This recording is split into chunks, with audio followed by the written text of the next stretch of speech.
Latest football news, engaging debates, and fascinating opinions. Pitchside talk on IO Radio.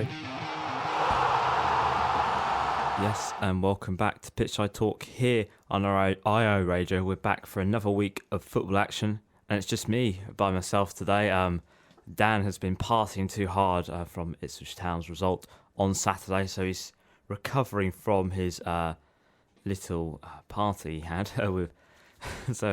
So he's not here this week, but he should be back next week, as he should be recovered by that time. But he has answered some questions for us, so about Ipswich Town. But before I forget to mention, follow us on Twitter, talk_pitch, where we release polls. And also we actually have a brand new logo and also a little video to reveal that logo as well. So you better watch that, because that's actually quite good. Created by Piers, who used to be on the show, but now works behind the scenes, and he's created that for us. And also he's done an interview for us as well today. And what else? Subscribe to us on YouTube if you want to re-listen to any of the episodes that we have out. We have them out as a podcast, so tune into any of them.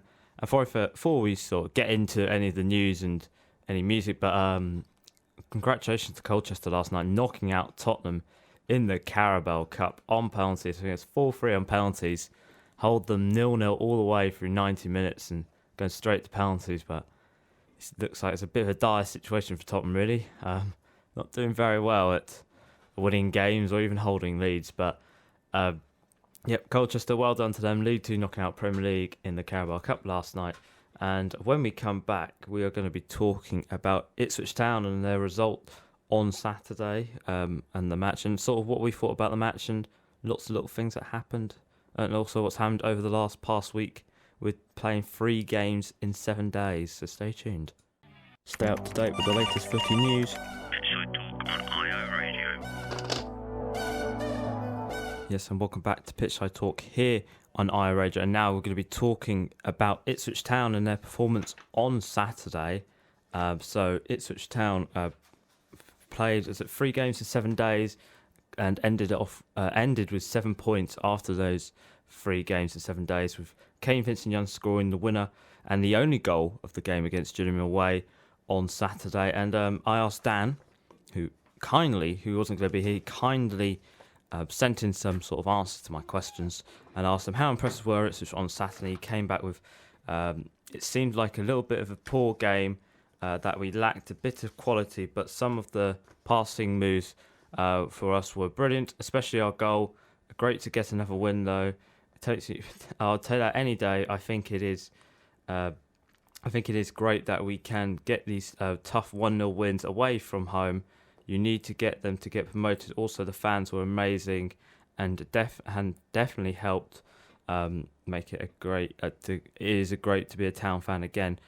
And it does seem like it seems to be great to be a Town fan, considering where they were 12 months ago, and it was all dire and doom and gloom, and probably, I think at that point, Ipswich Town was sort of confirmed as relegation, and obviously now end of September, we'll probably already sort of get into that. It's not going to be an easy season, but it looks like they have made a turnaround, especially with taking 2,000 fans selling out tickets in 20 minutes for the away end. So it looks like it's great to be a Town fan. And then I asked Dan about Kane Vincent-Young. He scored. He scored a brilliant sort of, I think it was like 20 plus passing move by Ipswich Town. And I thought, ask him how good is he, because he seems to be a bargain buy by Ipswich Town. $500,000 from Colchester, who beat Tottenham last night. Gonna keep reminding everybody of that, because that's just a fantastic result. But I asked Dan about Kane Vincent-Young showing off his quality again. Was he a bargain buy? And Dan came back with absolutely. I think he was. He has been an outstanding player for us so far this season. He is excellent. The runs he makes are so excellent. When we get the ball, you know that he's going to create something. He is definitely he is defensively okay, but going forward he is fantastic. It's going to be hard to keep him at the club if he keeps this up until the end of the season. It will be quite hard, but it's probably Mal made that value back if they want to sell him maybe a little bit more. But he looks like he's an outstanding player and fixing a lot of problems that Ipswich had down that right-hand side for a long time, with sort of Danasian and Spence and the one on loan for Wolves. I can never remember his name. I remember watching him. He looked a bit awful, actually. But But yes, Ipswich Town with him, he looks brilliant, and it will be quite hard to keep him to the end of the season. But if they can get up to the Championship and sort of, if they do sell him, reinvest that money quite well, they'll be all right. But I think he's a key player on Ipswich Town. And, speaking of another summer signing, Thomas Holy returned to his former club Gillingham on Saturday, kept a clean sheet. And I asked Dan, is he filling the big boots left by Biakowski? He was brought in as a number 2 to Biakowski, but Biakowski left, and then he was sort of thrown into the number 1 shirt, and so it's quite a big shirt to fill, that is. And I asked Dan, has he filled it? And he came back with definitely, I think any Ipswich Town fan, you could love a goalkeeper like that. We did Bart, but Holy is living up to that. He's a fan's favourite. His interviews are great. You can see how happy he is to be there, and already he's kept 6 clean sheets this season, and it's definitely filling the big boots of Biakowski so far. We love him, and he does look like he's loved there by its Town fans, especially his little interview that he did after the game. He sort of shouting on our level that his fans are loving him, and he's doing quite well. He's kept 6 clean sheets this season, and at this stage, last season for Ipswich Town, they only kept 1, and that was against Bolton, and that was a 0-0 draw. Moving on to the squad, it was a bit of a new squad for Paul Lambert. He's playing that 3-5-2, which he seems to have now gone to, but there's a few rotations in there, and the biggest one was Dowles playing in that number 10 role with Andros up front with Caden Jackson because of James Norris' little knock he suffered against MK Dons. And I asked Dan about can Dazal now be the new number 10 player for Ipswich Town? Ipswich Town sort of searching around. They've got a Judge, but he hasn't played number 10 yet this season, which is a bit weird. He's been playing on the left and he plays striker, but hasn't played that number 10 role. And I asked Dan, can Dazal do it? And he came back with, no, not for me. He is only 20, yes, but for me, we have players that have more quality than him over 90 minutes. He's good in bursts, but sometimes lacks quality and can be a little lazy. This can be a little bit controversial, but personally, I think Dowles is overrated. I just haven't seen anything that warrants the potential that he gives, unfortunately. And that's true. He's sort of had a bit of a sticky. I think he's just come back from injury, but last season he only played about 18 games last season, and only registering, I think, 2 goals and 2 assists last season, playing under Paul Hurst and Paul Lambert. But his last goal came against Leeds at the final day of the season, and his last assist came back when away to Bristol City back in March. So he's not looking too great at the moment, but still has the potential. I think it's a little bit controversial. He's overrated. I think he's got time to grow to be the player he wants to be. But is he overrated? Who knows? I haven't seen enough of him myself, but hopefully he might be able to kick on this season a little bit. He looks like he could be a great little player. If a club's willing to come and rumourly buy him for 5 million, it looks like might have a great little gem on your hands. And speaking about after the game, Gillingham boss Steve Evans wasn't happy with Paul Lambert. He made some comments about Paul Lambert's behaviour on the touchline, and Paul Lambert came back with some more comments about Steve Evans' behaviour. And I asked Dan, what can we expect from these two sides when they meet? They meet on October the 8th in the EFL Trophy at Portman Road. So it could be a little bit of a tasty affair, but I did ask him about that, and he said it could be a feisty affair. Both managers have different things. Lambert's saying that Steve Evans is lying, so I don't believe who. We have seen that they are professionally enough to keep comments to themselves in the EFL Trophy. However, Steve Evans has a reputation for blaming everybody but himself. I would put it to push him to say something to annoy Lambert again. So that's quite interesting, actually. But it'd be interesting to see what happens when they two meet.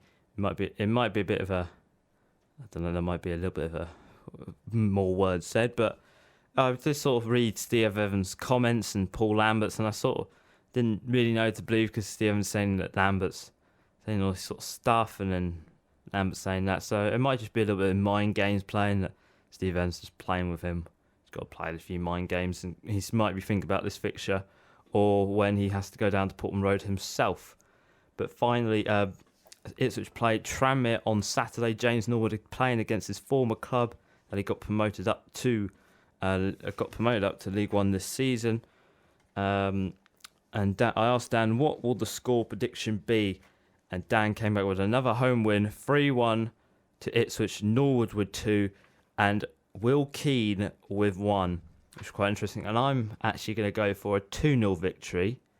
And I'm going to go for Alan Judge, if he plays in that number 10, which I think he will, and Caden Jackson to win. And speaking about that, I'm actually going to be at the game. So Pitchside Talk is going to be at the game. So if you sort of see me or anything, if you recognise his voice, come and say hi, why not?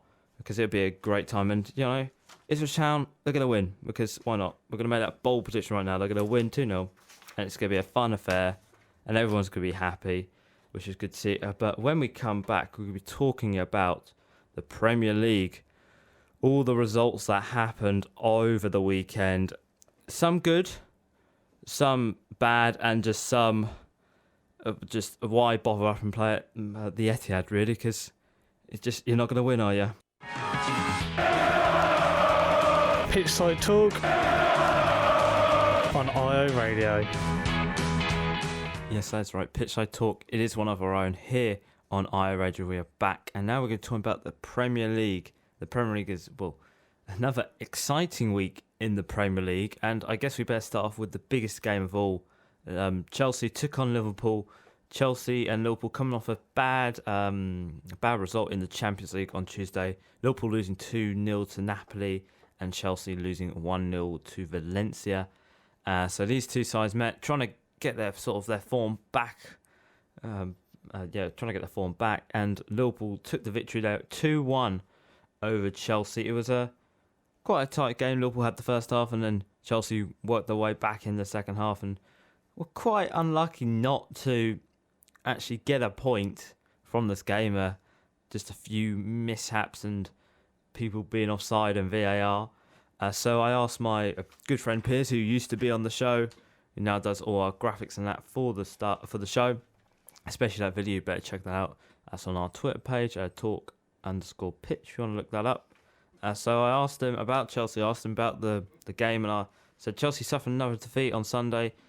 But how did they perform against Liverpool? Because they looked quite good, actually, against Liverpool, even though they lost. And he came back, it's disappointing to lose.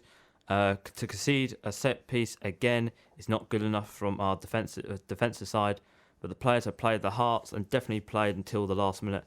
Once again, such players like Abraham, Mount and Tomori look like they deserve to play for this club, as they are putting in great performances, which I do agree they put in a very good performance. But unfortunately, they didn't get the goals. They didn't get the goals. I know Mount missed one. Mount was offside for one of them, which led to the VAR thing of a goal being chalked off by VAR. But looking at the stats, it was quite even on the stats, really, by both teams. So quite a very even game, and it shows how tasty they have been all season, really. In the Super Cup, it was quite a good affair between the two teams. But I asked then Piers about N'Golo Kante, who's awarded man of the match, his first match back for Chelsea.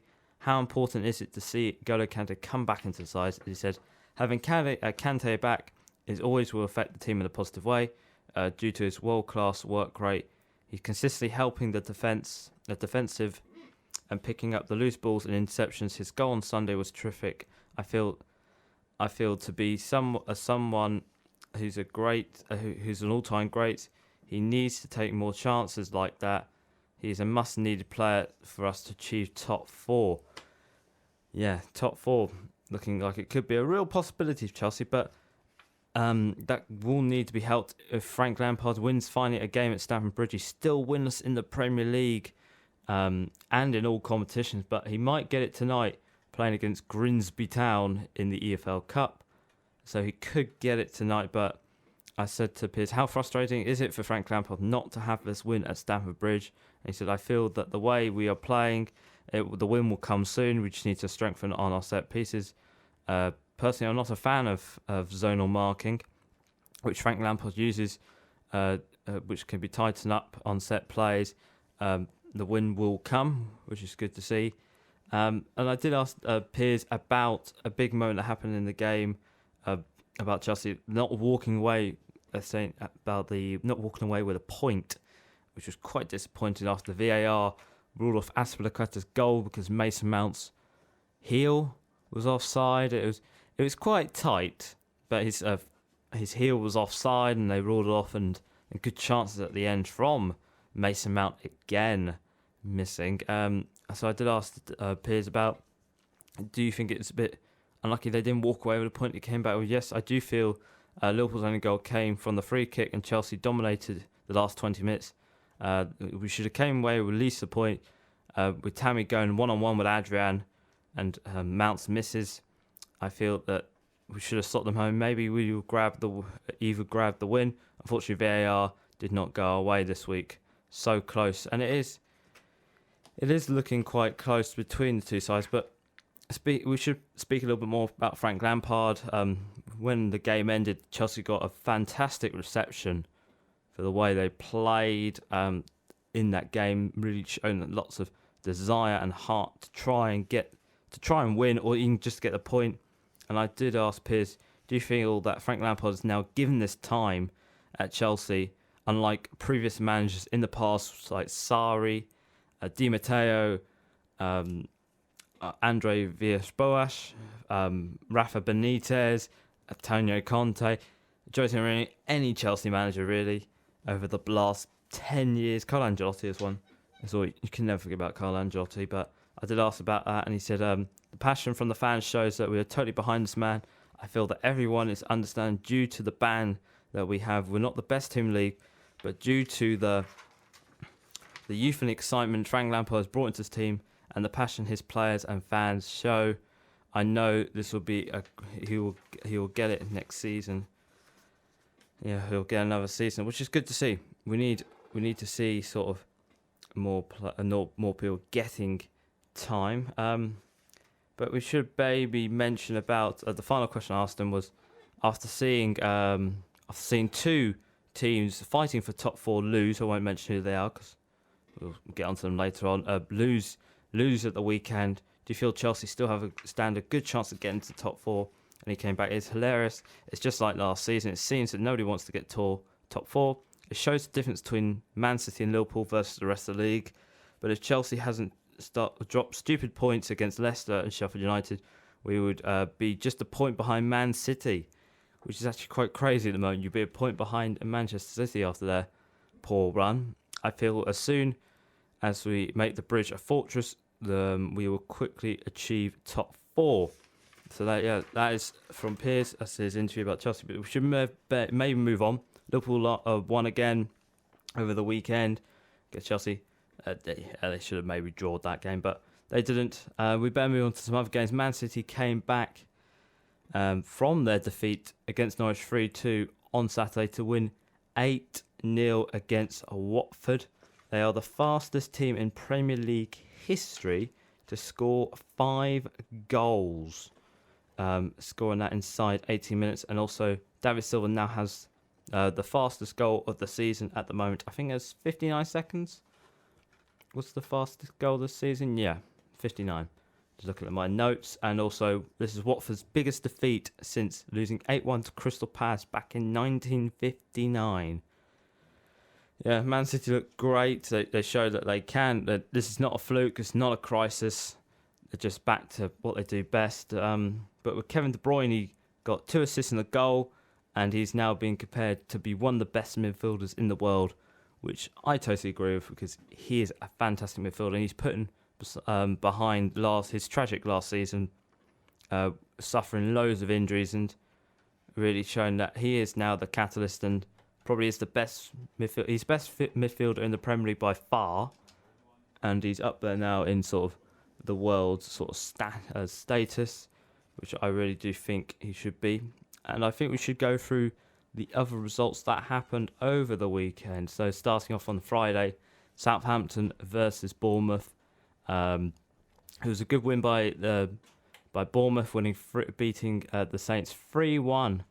Should have been 4-1, but Josh King was offside. But getting that win. This is Bournemouth's first ever time winning at Southampton. Southampton's ground. They've never done that in their league history, which is actually quite interesting. Comparing that they've had 16 visits, drawing 6 and losing 9, which is quite an interesting actually record. But they look quite good. They could, I reckon, be a team that has a slight chance of maybe challenging for a top 8 this season. Bournemouth has a side that always seems to do well, despite how they're like one of the smallest clubs in the Premier League now. But they seem to get the best out of the players, and Eddie Howe is a fantastic manager.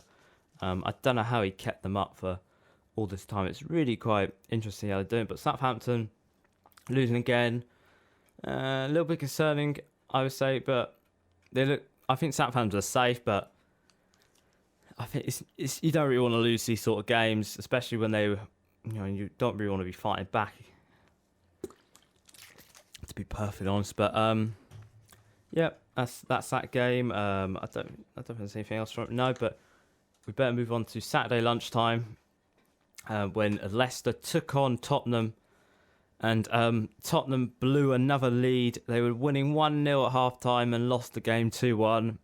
It's not looking great now for Pochettino, but Leicester looking fantastic to pull off an incredible comeback against Tottenham. After the game, I think Brendan Rodgers and James Manson said that we are ready to challenge the top 6, which I think they can. They've got a fantastic squad in sort of great players in James Maddison, Harvey Barnes, Tillemans, Jamie Vardy, and Pereira and Chilwell and Ndidi. They've got so many great young players in that squad, and I think they can do it. I think maybe looking at sort of maybe 6th place, you can easily get that, or even top 7. Get that Europa League for next season. So I think that Tottenham could easily achieve that, which is quite good for them. Sorry, my voice is going. It's all that amount of talking I'm having to do here. I don't usually talk this much. Usually Dan does all of it, but I'm here by myself. But yeah, Leicester getting at Tottenham. Worrying time. I think that I don't know what Tottenham needs to do. I know Pochettino's on about he needs sort of the different agendas and in the team and sort of have a window to fix it, but to me, I think it needs to be fixed instantly. It's the same group of players from last season, and a few more, so I don't see what the problem is with them, but they can't seem to win or anything perfectly honest this season. But but this is the first ever game in Premier League history to have 2 goals chalked off by VAR, and they were right. They were both offside for both goals, and yeah, so we better move on to another match. Burnley took on Norwich. Norwich lost 2-0 to Burnley. Nothing much to really say there. You can go from one week being the champions to then losing to Burnley the next week. That's how the Premier League goes around these days. Sheffield United beating Everton 2-0. This is Sheffield United's first ever away victory in 13 years. The last one came against Wigan, a 1-0 back in December 2006. So yeah, Sheffield United look like they could. I think Sheffield United could actually stay up. I think lots of Premier League predictions put them last and get them relegated, but they look like a side that will sort of get these results and stay up, which could happen. Because looking at sort of the bottom 3 at the moment, it will change. But I think that Sheffield United stand a good chance of getting out, surviving the season in the Premier League, which would be a fantastic achievement for them. Especially for Chris Wilder, from where he's come from the bottom of League One to the Premier League. And they're currently in the top half of the Premier League, which is impressive, getting the results at Everton and Chelsea and all these other clubs are playing, Bournemouth. So yeah, they're looking quite good. But another defeat for Marcus Silva. His management is coming into question now.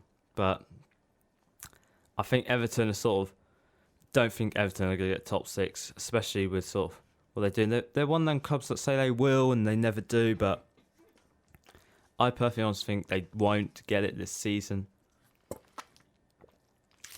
especially because you need to win these sort of games. Like we had that problem with Bournemouth last week where they didn't get that win. So now moving on to the other game, Brighton versus Newcastle finished 0-0. Nothing to say there apart from the clubs just cannot score. I think there's been 5 goals in the last 6 matches they played, so it's quite ridiculous actually. This has happened. Crystal Palace played Wolves at home the weekend at George 1-1.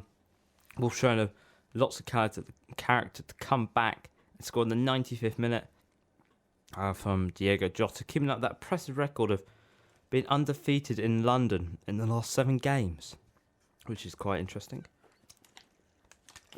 And then we have, that's that game, nothing much happened there. And then West Ham beating Manchester United 2-0, another crisis for Ole Gunnar Solskjaer and his management now coming into question by Manchester United fans, but fantastic win for West Ham really. Let's start off with Aaron Cresswell's free kick. Just beautiful, and it puts them into 5th place in the Premier League. Imagine if they finish there. That's going to be a fantastic result for them if they do that. But beating Manchester United quite easily. This is Pellegrini's 4th win now, beating his 4th different manager now at Manchester United. And Manchester United not looking good. It's these are quotes from pundits. Alan Shearer saying that there's no fight, no threat, no spark. So bad it is incredible. Jose Mourinho saying I think they'll struggle to get into top 6, which I totally agree with.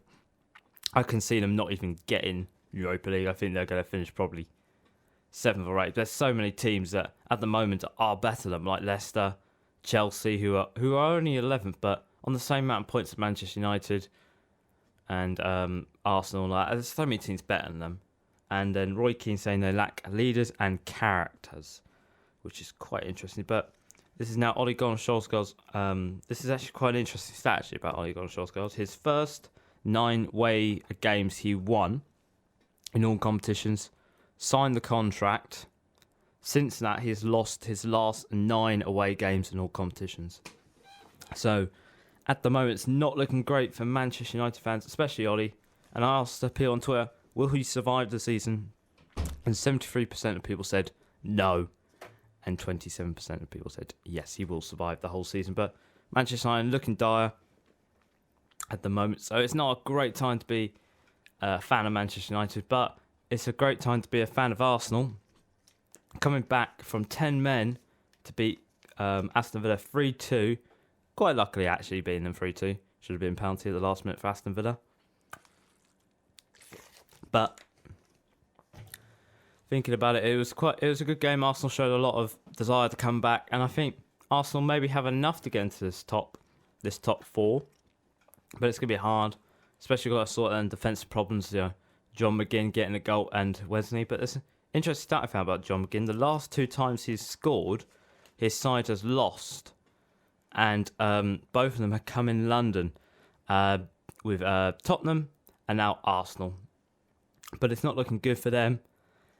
So it'll be interesting to see what happens. But Arsenal getting the victory, looking quite good. But Aston Villa struggling to get victories. They're currently 18th in the Premier League. I don't think they will finish there, but I think they should be very unlucky they didn't walk away with a point, especially at the end when it hit Socrates' arm and the referee and VAR dismissed it, even though it was a clear handball.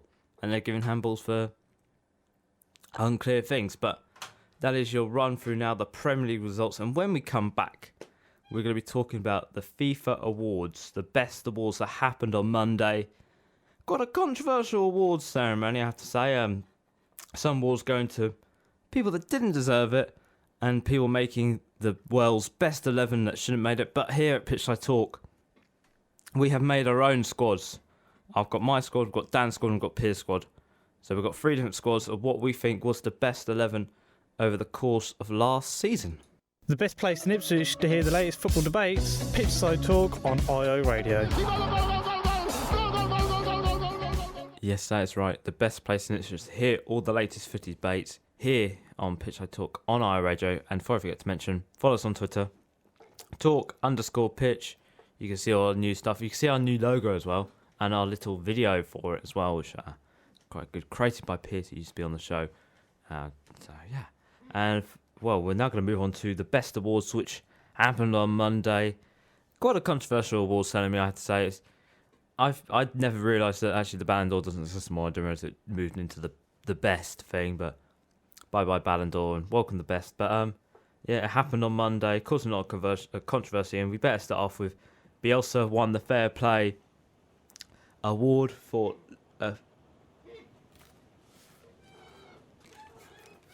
Sorry about that. The blooming rain just started. Rain started come falling down. Sorry about that. If you're hearing large little bangs, the rain's just started to fall now outside, which is lovely. Sorry about that. Yeah. So I think it's just when we started talking Bielsa, I think the weather seems to agree that he didn't deserve to win Fair Play of the award. He won it for letting Aston Villa score when Leeds United scored very controversially and let them score to equal the scoring up.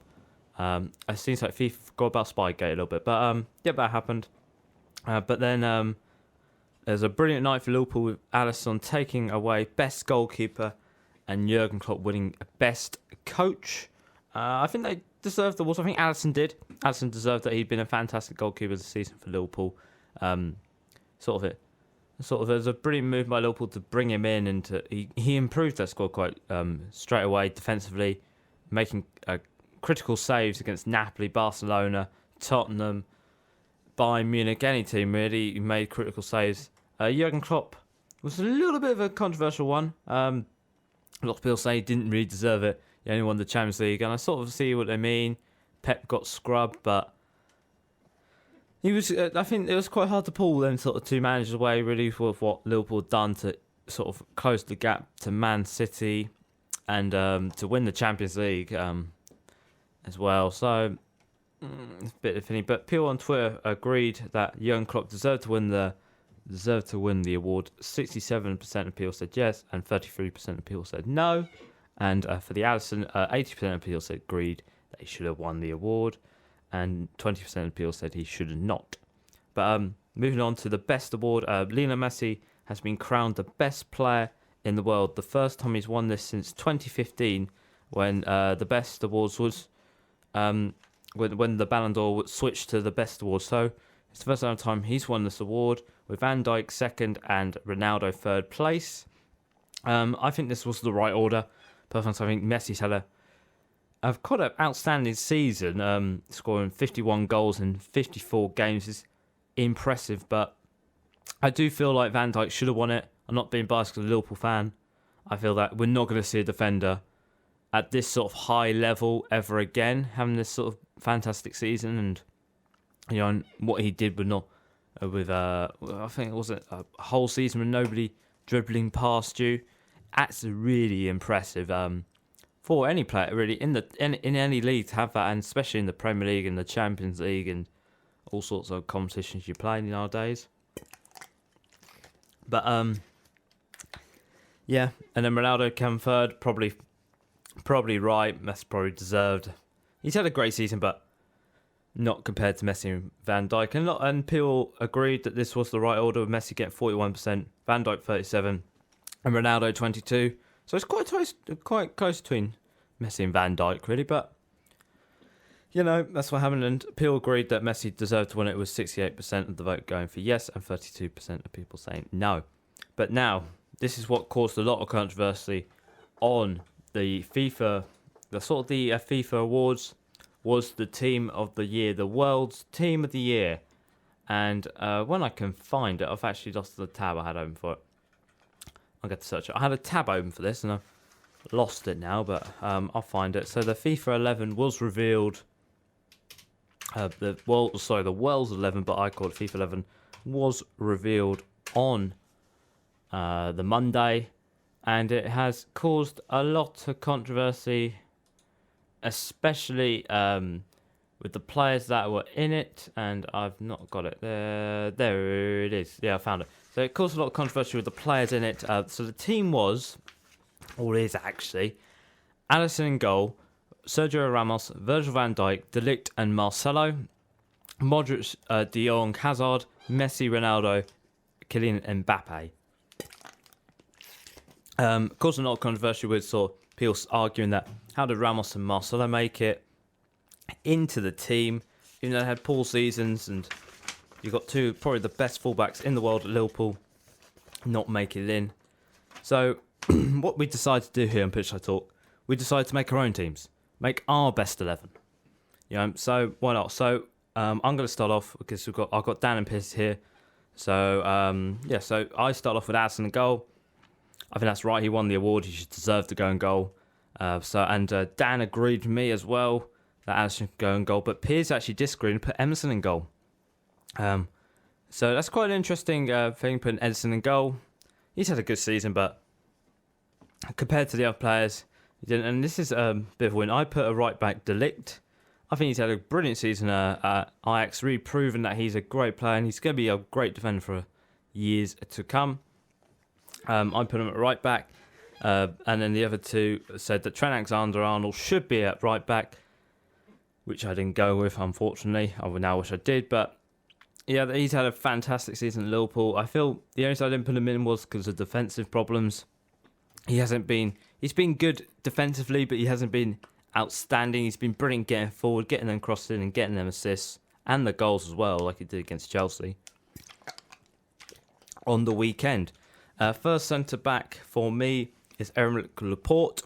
I mean, he's had a brilliant season in Manchester City. He's really proven that he's a very good defender. And he is actually, I think he's, you think about it, he's like Man City's Virgil van Dijk. He's very good. He can win the ball. And he's very feared when he's played against. And the other guys went for De Ligt and Virgil van Dijk. All of us actually put Virgil van Dijk in, so that's another defender ruled off. And then for left back, I put Andy Robertson. Fantastic this season. Don't know how he didn't make it in, but very good player. And then Piers put Koulibaly from Napoli. He's had a fantastic season. And Dan put in Sergio Ramos and Marcelo as his final two defenders. Oh, God. I don't know where he's seen that from, but he thinks they've had a fantastic season, but I haven't. Now our midfield is a bit different. I have 3 midfielders, and these guys have 4. So what have we agreed on? Oh, okay. So all of us agreed that Eden Hazard should be in there, and Bernardo Silva should make the team as well. So that's 2 players ticked off. I actually went for Frankie de Jong in my midfield 3. He's had a good season, like De Ligt, up and coming, showing that he's going to be a brilliant player in the future and getting that move to Barcelona and proving himself at Barcelona as well. It's no easy task, and he has done that. He's just done that with ease. So I put him in there. And also getting to Ajax at the semi-finals as well. Fantastic. And then I went for that's my midfield done. And then Piers went for N'Golo Kante and Tadic to be in his rest of his midfield. Quite interesting. He went for Tadic, Tadic had a good season at Ajax. Quite underrated, I think. His sort of players come from Southampton, that. So it is interesting to see him in there. And next off, we have Kevin De Bruyne was in Dan's team, and N'Golo Kante. Quite interesting to see that Kevin De Bruyne's in there. Sort of missed a lot of last season through injury, unfortunately, but has proven himself this year to be a fantastic player for Manchester City. Next off, we have so I've gone for a front 3. I've gone for 3 players in the top, and the other guys have gone for 2. So I have put in my front 3. I have put in Kylian Mbappe, Messi, and Ronaldo. That's the only thing I agree. Really, I think them 3 have had a fantastic season. Overall, I think they've done better than Mo and Mane, in my opinion, but that's my personal opinion. And then the other guys have gone for their front 2. Piers has gone for Sterling and Messi, and Dan has gone for Salah and Messi. So we all seem to agree on a few players. Some we don't, but preference opinion really. But when we come back, we'll be up to date with some more football news. Pitchside Talk, footy debate from the Premier League Outback. Yes, and welcome back to Pitchside Talk here on IO Radio. And unfortunately, we have ran out of time for today's show. So I want to say thanks for listening to the show. Hopefully the show will go back to normal surfers next week when Dan is back from his little partying adventure. So we'll see you next week. Next week we'll probably talk about Ipswich Town, Premier League, and probably another team because we've got so much to talk about here on IO Radio on Pitchside Talk. So I want to say thanks for listening and goodbye. The whistle has been blowing for full time. Tune in next week for another jam-packed show.